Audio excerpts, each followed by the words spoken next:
Welcome to the Fear and Greed Daily Interview. I'm Sean Aylmer. As the world shifts towards net zero, Australia has a tremendous opportunity on its hands.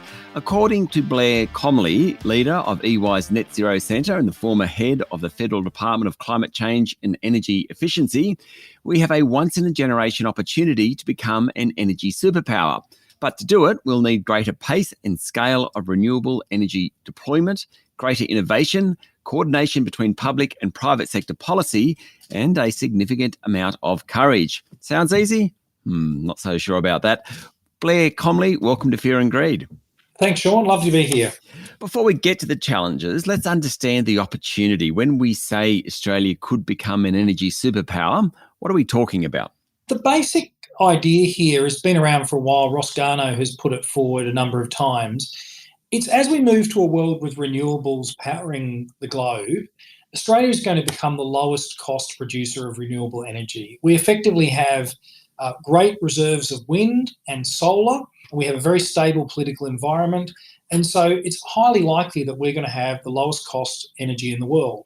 So to become an energy superpower, what we want to do is combine that really low cost energy with things like access to our natural resources to be able to do industrial processes that will become, world competitive on a very large scale.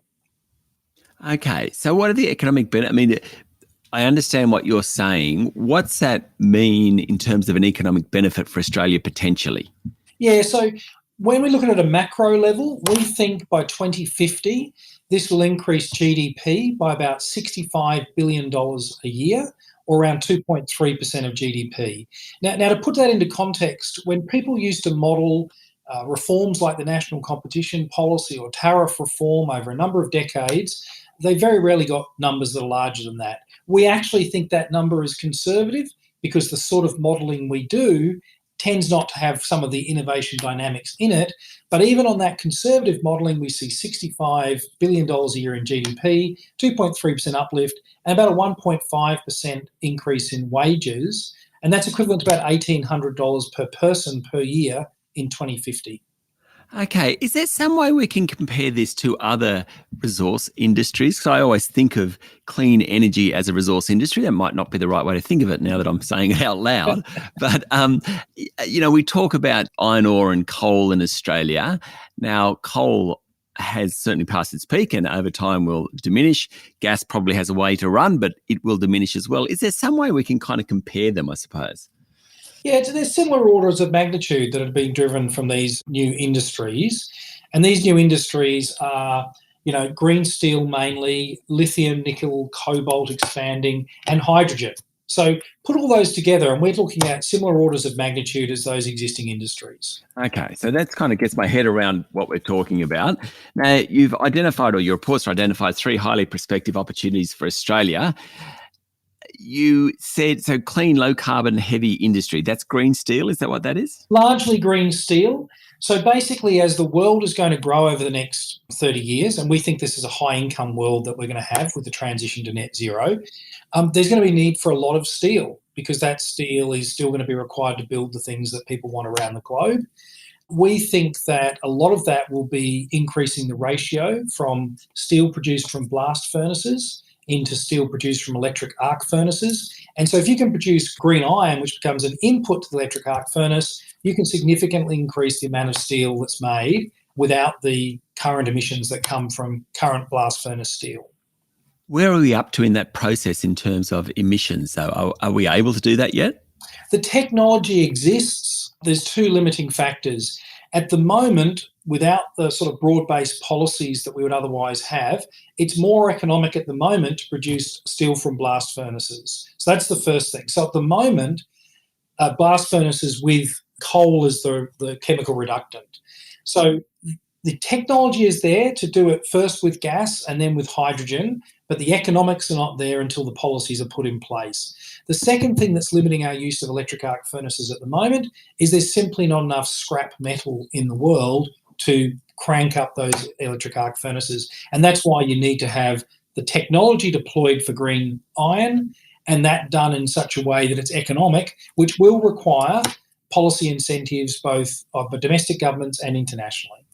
Okay, we'll come back to the new economy minerals, lithium, copper, etc. in a moment. But you did mention hydrogen there. You hear a lot about hydrogen because we have some very rich people in Australia putting a lot of money into hydrogen. Where are we up to? Well, in hydrogen, it's very early days. But over time, we see that there's going to be three uses for hydrogen. The first use is going to be where it's used in a chemical process, and the example I just gave of the blast furnace is the best example of that. And as I said, that can be done. It's just not commercially viable at the moment because of the economics. The second thing is when hydrogen is used as an input to things like fertilizers, chemicals, explosives, and that is highly prospective. The third approach is where hydrogen may be used for energy. We think that will have quite a future domestically, where, for example, you have a truck that needs a very high energy density, and so it may not be able to run on electric product, and therefore you might have domestic electricity. We are less hopeful that hydrogen will be exported for reconversion to energy, because we just think that the energy losses in that whole end-to-end process are quite large, and they're unlikely to outcompete either electrification in the destination market or pipeline hydrogen in that market. Stay with me, Blair. We'll be back in a minute.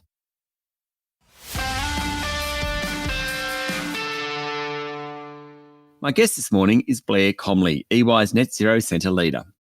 So let's get on to the third one, which is lithium, copper, nickel, new economy minerals, metals, rare earths, those sorts of things.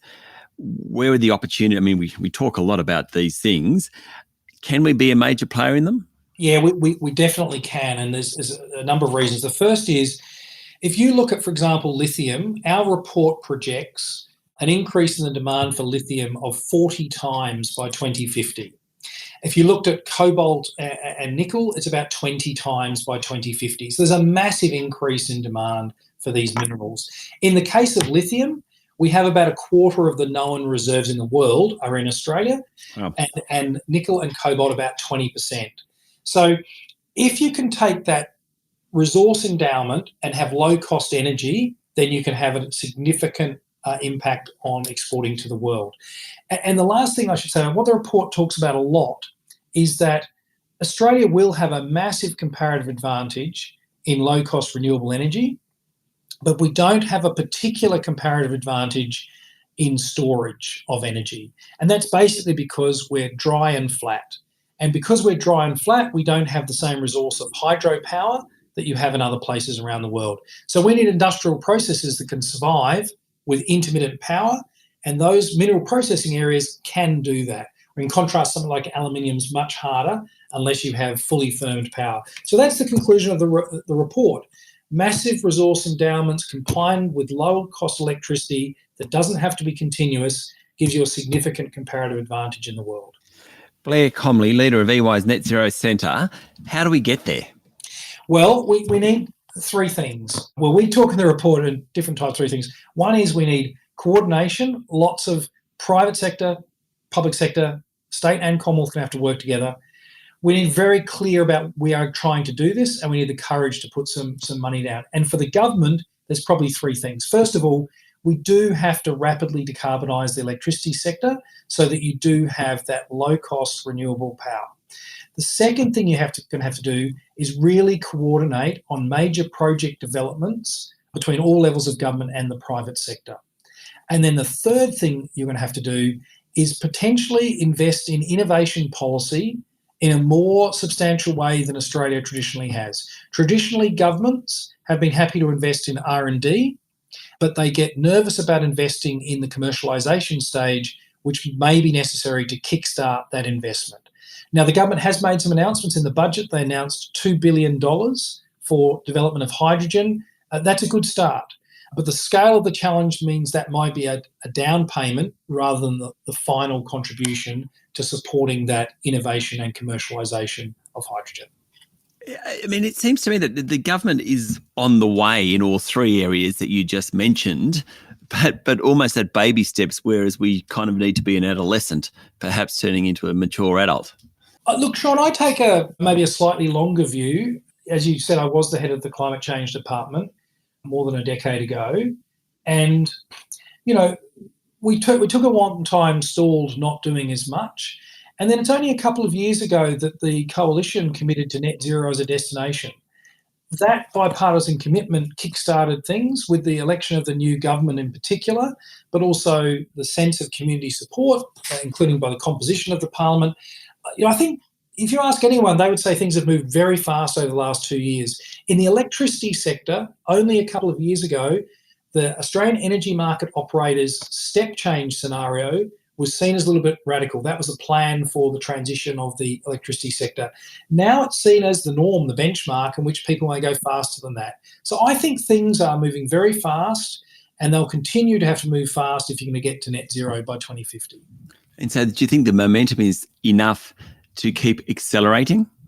Look, I hope so, but I think the rubber will hit the road as you get to these trickier decisions that come up over the next few years. There has been an upswing in commitment in many countries around the world and Australia to accelerating the transition, but we're still not on track to be 1.5 degrees of warming. We're probably not even on track to be on 2-degree warming. So there will need to be an acceleration, and I'm hopeful, but it's not guaranteed.